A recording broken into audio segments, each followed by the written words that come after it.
Good morning student. आज हम एक नया चैप्टर पढ़ेंगे और ये चैप्टर आपका chemical bonding and molecular structure. Chapter का नाम है आपका chemical bonding and molecular structure. देखो, केमिस्ट्री में 2-3 चैप्टर बहुत इम्पोर्टेंट चैप्टर हैं जो कि हमें पूरी की पूरी केमिस्ट्री के बारे में पूरा डिटेल बताते हैं कि चीज़ें क्यों, कैसे और किस लिए होती हैं। तो इसमें जैसे आपका स्ट्रक्चर ऑफ एटम में या स्ट्रक्चर ऑफ एटम मोस्टली जो आपका सेकंड चैप्टर है स्ट्रक्चर ऑफ एटम, या वैलेंसी ये वाला चैप्टर हो गया आपका chemical bonding and molecular structure. ये जो एक दो ये चैप्टर है ये बहुत इंपॉर्टेंट चैप्टर है। या आपने जो पिछला वाला चैप्टर पढ़ा कि क्लासिफिकेशन ऑफ एलिमेंट, उसमें जो लास्ट में आपने वेरिएशंस पढ़े, जो ट्रेंड्स पढ़े आपने कि ग्रुप में या पीरियड में किस तरीके से वेरिएशंस आते हैं। अगर एटॉमिक रेडियाई है तो ग्रुप में क्या वेरिएशन आएगा, पीरियड में क्या वेरिएशन आएगा, आयनाइजेशन इंथैल्पी का क्या आएगा, इलेक्ट्रॉन गेन इंथैल्पी का क्या आएगा, इलेक्ट्रोनेगेटिविटी का क्या आएगा। तो ये चीज़ें बहुत इंपॉर्टेंट रोल प्ले करती है और इन्हीं के बेसिस पे हम उस पर्टिकुलर एलिमेंट के बारे में सारी इन्फॉर्मेशन पता करते हैं। तो ये जो 2-3 चैप्टर हैं बहुत इंपॉर्टेंट चैप्टर हैं आपकी केमिस्ट्री में। अगर आपको ये चैप्टर ढंग से समझ में आ गए या आपने ये चैप्टर ढंग से समझ लिए तो इसका मतलब आपने लगभग आधी केमिस्ट्री आपने पढ़ ली है। क्योंकि जो भी केमिकल और फिजिकल प्रॉपर्टीज़ बनती हैं वो इन्हीं से बनती हैं कि कैसे इसकी फिजिकल प्रॉपर्टीज़ होंगी, कैसे कंबाइन होगी, किस तरीके से ये फॉर्मेशन करेंगे। ये सारी चीज़ें इन्हीं से पता चलती है हमें। कि अगर हमें पता है कि इसकी वैलेंसी क्या होगी, अगर हमें पता है कि इसकी आयनाइजेशन इंथैल्पी क्या होगी, top to bottom left to right, इसका एटॉमिक रेडियस क्या होगा top to bottom left right, तो ये जो चीज़ें हैं अगर ये हमें पता है तो हम इजीली उसकी केमिकल या फिजिकल प्रॉपर्टी का पता लगा सकते हैं। तो इसी सीरीज़ में ये जो तुम्हारा चैप्टर ये 4th चैप्टर केमिकल बॉन्डिंग है और ये बहुत इंपॉर्टेंट चैप्टर है। तो इसको आप ढंग से समझने की कोशिश भी करेंगे, ढंग से इसको करने की कोशिश भी करेंगे। अब इसमें सबसे पहली बात तो ये आती है, जैसे अभी हमारे जो अर्थ क्रस्ट में जो नोन एलिमेंट है वो कितने हैं, 118 एलिमेंट नोन एलिमेंट। अब 118 एलिमेंट में जो मोस्टली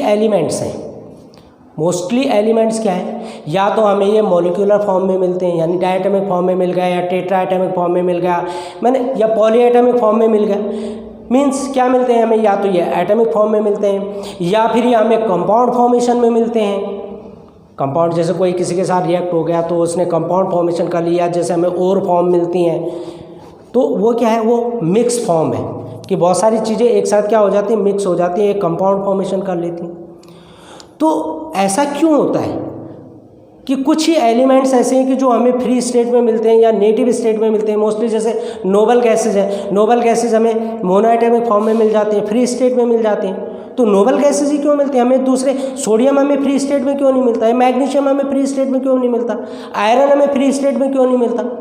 सोडियम हमें मोस्टली ऑक्साइड फॉर्म में मिलेगा, सल्फाइड फॉर्म में मिलेगा, ठीक है, या मैग्नीशियम है सल्फेट फॉर्म में मिल गया या उसके कार्बोनेट फॉर्म में मिल गया, आयरन है ऑक्साइड फॉर्म में मिल गया, सल्फाइड फॉर्म में मिल गया। तो ऐसा क्यों होता है, ये कंबाइन क्यों होते हैं, क्यों इनमें कॉम्बिनेशन होता है। तो इन चीज़ों के बारे में पढ़ते हैं हम किसमें, केमिकल बॉन्डिंग में।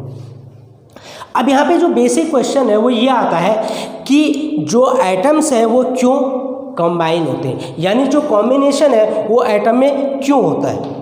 ठीक है, दूसरी चीज़ क्या आती है कि कुछ एटम तो कंबाइन हो जाते हैं लेकिन कुछ नहीं होते। ठीक है ना, जैसे मैंने अभी आपको बताया कि जो नोबल गैसेज है, नोबल गैसेज में मोस्टली क्या है, नोबल गैसेज कंबाइन नहीं होती, फ्री स्टेट में होती हैं। तो इन चीज़ों के बारे में जो हम पढ़ेंगे वो किस वाले चैप्टर में पढ़ेंगे, हम इसमें केमिकल बॉन्डिंग में हम इसके बारे में पढ़ेंगे। ठीक है, अब यहाँ पे सबसे पहली एक चीज़ आती है और वो आता है आपका अट्रैक्शन फोर्स। जैसे हमने सेकंड चैप्टर में भी पढ़ा कि सेकंड चैप्टर में हमने क्या पढ़ा कि जो एटम्स में जो इलेक्ट्रॉन वगैरह होते हैं वो क्या होते हैं, उनमें एक क्या होता है, अगर हम अकॉर्डिंग टू बोर्स थ्योरी पढ़ें तो वो क्या होते हैं, फिक्स उसमें रिवॉल्यूशन करते हैं इलेक्ट्रॉन पे, क्या होता है एक फिक्स सेल में रिवॉल्यूशन करते हैं, उसका जो एनर्जी लेवल होता है फिक्स होता है। ठीक है, तो इसका मतलब क्या हुआ, इसका मतलब ये है कि उनके बीच में कोई इंट्रैक्शन फोर्स जरूर होता है। ठीक है, और इसी इंट्रैक्शन फोर्स के कारण वो क्या होते हैं, एक दूसरे से बाइंड होते हैं। अगर जैसे हम सपोज NaCl को ले लें तो सोडियम और क्लोरीन के बीच में क्या है, इलेक्ट्रोस्टैटिक फोर्स लगता है, क्योंकि सोडियम अपना इलेक्ट्रॉन क्लोरीन को डोनेट कर रहा, तो उनके बीच में क्या लग रहा है, एक इलेक्ट्रोस्टैटिक फोर्स लग रहा, और उस फोर्स से वो क्या हो रखे, एक दूसरे से बाइंड हो रखे। तो इन्हीं फोर्स को क्या कहा जाता है, इन्हीं फोर्स को कहा जाता है केमिकल बॉन्डिंग, और इन्हीं को जनरली हम क्या कहते हैं, बॉन्ड कहते हैं। ठीक है, तो यहाँ पे अगर हम केमिकल बॉन्ड की डेफिनेशन देखें कि केमिकल बॉन्ड क्या होता है, तो केमिकल बॉन्ड क्या होता है, केमिकल बॉन्ड वो अट्रैक्टिव फोर्स है जो कि किसी कांस्टेंट पार्टिकल यानी एटम, आयन या मॉलिक्यूल के बीच में क्या होता है, किसी पर्टिकुलर केमिकल स्पीसीज में किसी एटम, किसी आयन या किसी मॉलिक्यूल के बीच में जो अट्रैक्शन फोर्स लगता है, वो अट्रैक्शन फोर्स आपका क्या होता है, केमिकल। वो उस स्पीसीज को हम क्या कहते हैं, केमिकल बॉन्ड कहते हैं, और जनरली हम उसे क्या, किस नाम से कहते हैं, बॉन्ड नाम से उसे जनरली कहते हैं कि वो क्या बना रहे, प्रॉपर बॉन्ड बना रहा। ठीक है, और यही आपका क्या है, केमिकल बॉन्ड है। अब यहाँ पे जो सबसे पहली चीज़ आती है कि केमिकल बॉन्ड कैसे फॉर्म्ड होते हैं, या कैसे आइटम एक दूसरे से कंबाइन होते हैं, कैसे इनमें कॉम्बिनेशन होता है। तो इसके बारे में जो सबसे डिटेल जो स्टडी की और जो थ्योरी दी वो दी किसने, लुईस एंड कोसेल ने। तो लुईस एंड कोसेल ने 1916 में एक थ्योरी दी जिसे कि हम ऑक्टेट रूल के नाम से भी जानते हैं। किस नाम से जानते हैं हम इसे, ऑक्टेट रूल के नाम से। और ये जो थ्योरी दी गई, ये थ्योरी किस पे दी गई, ये थ्योरी जो बेसिकली बेस्ड है, ये बेस्ड है एटॉमिक या इलेक्ट्रॉनिक कॉन्फ़िगरेशन पे। ठीक है, किस पे बेस्ड है, एटॉमिक इलेक्ट्रॉनिक कॉन्फ़िगरेशन पे। और इलेक्ट्रॉनिक कॉन्फ़िगरेशन पे भी कहाँ बेस्ड है, वो उसकी आउटर मोस्ट यानी वैलेंस सेल पे बेस्ड है। तो जब लुईस और कोसेल ने स्टडी की, तो जब इन्होंने स्टडी की किसकी, नोबल गैसेस की और अदर एलिमेंट की इन्होंने स्टडी की, इन्होंने देखा कि जो नोबल गैसेस हैं वो क्यों अनरिएक्टिव है, वो क्यों रिएक्ट नहीं होती, वो क्यों नोबल है, क्यों इनर्ट है, और जो बाकी अदर एलिमेंट है वो क्यों इतने रिएक्टिव है, क्यों कंपाउंड फॉर्मेशन कर लेते हैं। तो वहाँ पे लुईस एंड कोसेल ने ये देखा कि जो नोबल गैसेस का इलेक्ट्रॉनिक कॉन्फ़िगरेशन है, जो आउटर इलेक्ट्रॉनिक कॉन्फ़िगरेशन है, वो क्या है, उसका आउटर इलेक्ट्रॉनिक कॉन्फ़िगरेशन क्या है, फुलफिल है। फुलफिल का मतलब कि उसमें क्या है, 8 इलेक्ट्रॉन है। तो उन्होंने ये देखा कि अगर किसी एलिमेंट की आउटर मोस्ट सेल में 8 इलेक्ट्रॉन हो जाते हैं तो वो क्या हो जाती, इनर्ट हो जाती है। यानी वो जो पर्टिकुलर एलिमेंट है वो किस फॉर्म में आ जाता है, इनर्ट या नोबल फॉर्म में आ जाता है। और जब ये नोबल फॉर्म में आता है तो ये अनरिएक्टिव हो जाता है। क्या हो जाता है, अनरिएक्टिव हो जाता है। तो तब उन्होंने वहाँ पे क्या थ्योरी दी, तब उन्होंने एक रूल दिया, ऑक्टेट रूल। और ऑक्टेट रूल क्या कहता है, वो ये कहता है कि अगर किसी एलिमेंट के आउटरमोस्ट सेल में 8 इलेक्ट्रॉन हो जाते हैं तो वो ऑक्टेट क्या कर लेता है, अपना ऑक्टेट कॉन्फ़िगरेशन एक्वायर कर लेता है। और जब वो अपना ऑक्टेट कॉन्फ़िगरेशन एक्वायर कर लेता है तो तब वो किसी दूसरे के साथ रिएक्ट नहीं होता है, और वो किस फॉर्म में एग्जिस्ट हो जाता है, वो एज ए नोबल फॉर्म में एग्जिस्ट हो जाता है।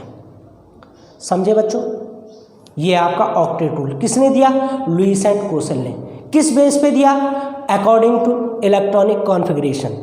कि जब उन्होंने नोबल गैसेस की कॉन्फ़िगरेशन देखी और अदर एलिमेंट की कॉन्फ़िगरेशन देखी या उनके कंपाउंड की कॉन्फ़िगरेशन देखी, तो उन्होंने क्या देखा कि अगर आउटर मोस्ट सेल में 8 इलेक्ट्रॉन होते हैं तो वो क्या होता है, वो इनर्ट फॉर्मेशन बना देता है। यानी वो किस फॉर्म में आ जाता है, नोबल फॉर्म में या अनरिएक्टिव फॉर्म में आ जाता है। और जब वो अनरिएक्टिव फॉर्म में आता है तो फिर क्या होता है, वो उस फॉर्म में अनरिएक्टिव फॉर्म में आता है जब उसके आउटर मोस्ट सेल में क्या होते हैं, 8 इलेक्ट्रॉन आते हैं। ठीक है बच्चों, तो यही क्या है आपका ऑक्टेट रूल भी आपको एक लाइन में ऑक्टेट रूल लिखने के लिए भी आ जाता है कई बार। तो आप क्या लिखेंगे ऑक्टेट रूल के कि ऑटोमोस्ट सेल में जब 8 इलेक्ट्रॉन क्या हो जाते हैं, फुलफिल हो जाते हैं, 8 इलेक्ट्रॉन जो ऑटोमोस्ट सेल में आ जाते हैं, तो वो जो पर्टिकुलर एलिमेंट है वो अपना क्या करता है, वो अपना 8 इलेक्ट्रॉन के कारण वो इनर्ट फॉर्म में आ जाता है, यानी नोबल फॉर्म में आ जाता है, और वो फिर अनरिएक्टिव हो जाता है। तो इसे कहा जाता है ऑक्टेट रूल। ठीक है, तो इसके अकॉर्डिंग फिर इन्होंने सिंबल दिए लुईस वगैरह ने। तो उन्होंने क्या सिंबल दिए मैं आपको बता देता हूँ। इलेक्ट्रॉनिक कॉन्फ़िगरेशन के अकॉर्डिंग हम इनके सिंबल भी देखेंगे। तो हम यहाँ पे लुईस सिंबल लिख लेते हैं।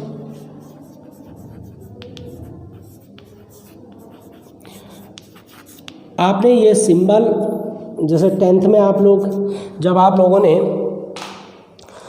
कार्बन एंड इट्स कंपाउंड में हाउ डू एटम कंबाइन किया था, जब आपने वहाँ पे क्या किए थे, आयनिक बॉन्ड या कोवैलेंट बॉन्ड बनाए थे, तो आपने वहाँ पे लुईस डॉट स्ट्रक्चर का यूज़ किया था। तो मैं यहाँ पे कुछ सिंबल बना लेता हूँ। और कौन से हम डॉट स्ट्रक्चर यूज किए जाते हैं, इसको लुईस सिंबल को डॉट स्ट्रक्चर भी कहा जाता है। क्या कहा जाता है इसे, डॉट स्ट्रक्चर।